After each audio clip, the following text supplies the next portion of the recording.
ETF index mutual funds నేర్చుకుని stock మార్కెట్లో రాణించాలనుకుంటున్నారా? వెంటనే ఈ నెంబర్కి కాల్ చేయండి.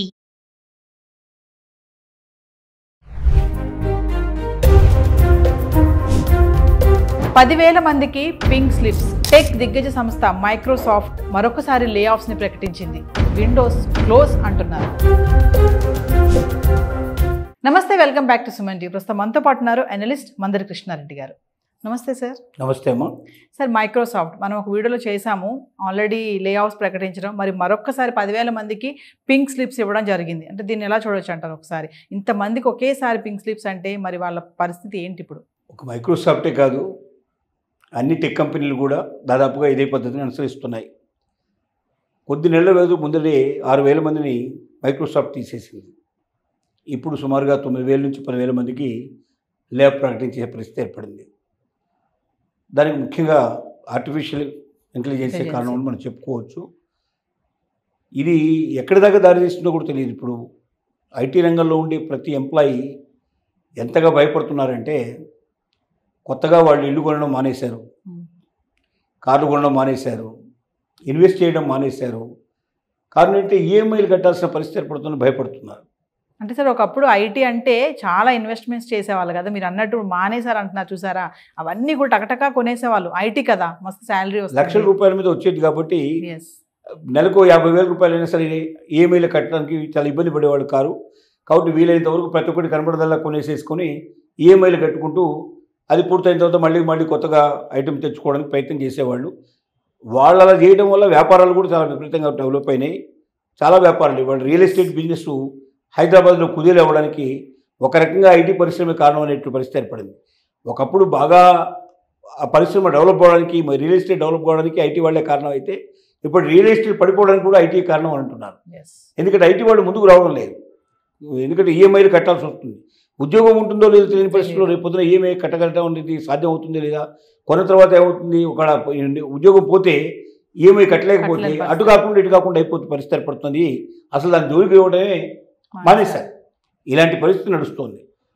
పోనీ మైక్రోసాఫ్ట్కి నష్టం వచ్చేది జరుగుతుందా? ఇదంటే నష్టమేం కాదు. మైక్రోసాఫ్ట్ లాభాల్లోనే ఉంది, మంచి లాభాలు ఆర్జిస్తోంది. మరి లాభాలు ఆర్జిస్తూ ఎందుకు ఎంప్లాయీస్ తగ్గిస్తున్నారు అంటే, అది ఖచ్చితంగా ఆర్టిఫిషియల్ ఇంటెలిజెన్స్ యొక్క ప్రభావం. దానివల్ల ఏమవుతుందంటే ఉద్యోగాలు తగ్గుతాయి. ఎందుకంటే ఏఐ ఎక్కువ పని చేసేస్తుంది, వందల వేల మంది పని ఏఐ చేస్తుంది. కాబట్టి దాంట్లో ఆ ఉద్యోగుల యొక్క అవసరం లేదనే ఉద్దేశంతో తగ్గించుకుంటూ వస్తున్నారు.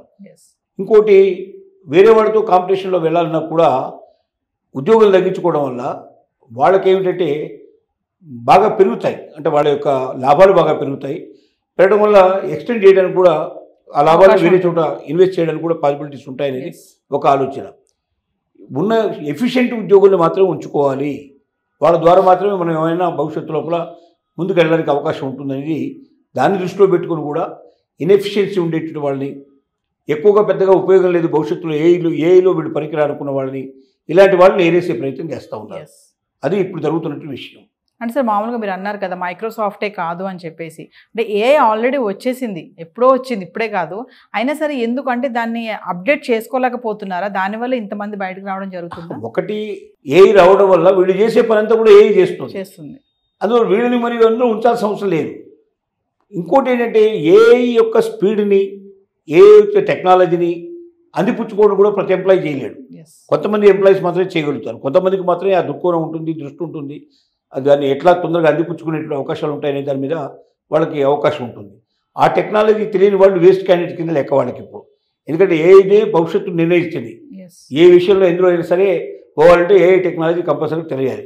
ఏఐలో ఎవరైతే బాగా పురోగమించాలనుకుంటున్నారో వాళ్ళు నుంచేసి, ఏఐ గురించి సరిగ్గా ఎవరైతే సరిగ్గా చేయలేకపోతున్నారో, ఏఐని సరిగ్గా గ్రహించలేకపోతున్నారో అలాంటి వాళ్ళని తీసేసుకోవడం సేఫ్ అనే నిర్ణయానికి వస్తున్నారు. ఎందుకంటే వీళ్ళ వల్ల వీళ్ళు చేసే పని అంతా ఏఐ చేస్తున్నప్పుడు మళ్ళీ వీళ్ళ యొక్క అవసరం ఏముంటుంది? రెండోది, వీళ్ళ వల్ల ఏఐలో ఇంకా టెక్నాలజీని పెంచుకొని ఇంకా కొత్త పనులు చేయించగలిగే శక్తి దాంట్లో ఉంటే అలాంటి వాళ్ళని తప్పనిసరిగా ఉంచుకునే ప్రయత్నం చేస్తున్నారు. అంటే 2,20,000 మెంబర్స్ ఇప్పుడు పనిచేస్తున్నారు.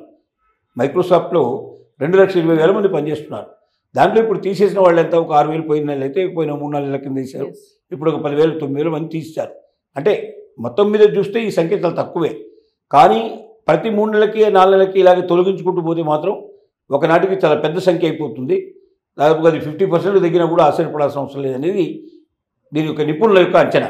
సో మామూలుగా ఐటీ సెక్టర్లో వర్క్ చేసిన వాళ్ళు కనుక ఇలాంటి పరిస్థితి వస్తే వాళ్ళు వేరేది ఏమి చెయ్యలేరు ఇమీడియట్లీ అనేది ఒక టాక్ ఉంది సార్, నిజమే అంటారా అది? అంటే ఐటీకి అలవాటు పడే వాళ్ళు ఏంటంటే ఇక మా జీవితం అంతా బాగా స్థిరం అయిపోయింది, ప్రపంచం అంతా ఐటీ వైపు నడుస్తుంది, మాకు ఖచ్చితంగా లక్షల మంది జీతాలు వస్తాయి, మీరు ఇంకేం నేర్చుకోవాల్సిన అవసరం లేదు, దీంట్లోనే సాఫ్ట్వేర్ రంగంలోనే ఇంకేదైనా వీలైతే కొంచెం టెక్నాలజీ పెంచుకుందామని చాలామంది ప్రయత్నం చేస్తూ ఉన్నారు. ఇప్పుడు కొత్తగా ఈ ఏఐ వచ్చిన తర్వాత ఈ షాపుకు చాలామంది భయపడిపోయి కొత్త అన్వేషణ కూడా ప్రారంభిస్తున్నారు. కొత్తగా ఎంబీఏ లాంటివి చేసుకోవడం, బిజినెస్ అడ్మినిస్ట్రేషన్ తెలుసుకోవడం, ఇంకా కొత్త బిజినెస్లో ఏమైనా చేస్తే బాగుంటానికి అవకాశం, రేపు పొద్దున మైక్రోసాఫ్ట్ ఉద్యోగం పోతే నా పరిస్థితి ఏమిటని ఇప్పటి నుంచి ఆలోచించుకుంటూ దానికి ఒక మార్గం కనిపెట్టేందుకు ప్రయత్నం చేస్తున్నారు.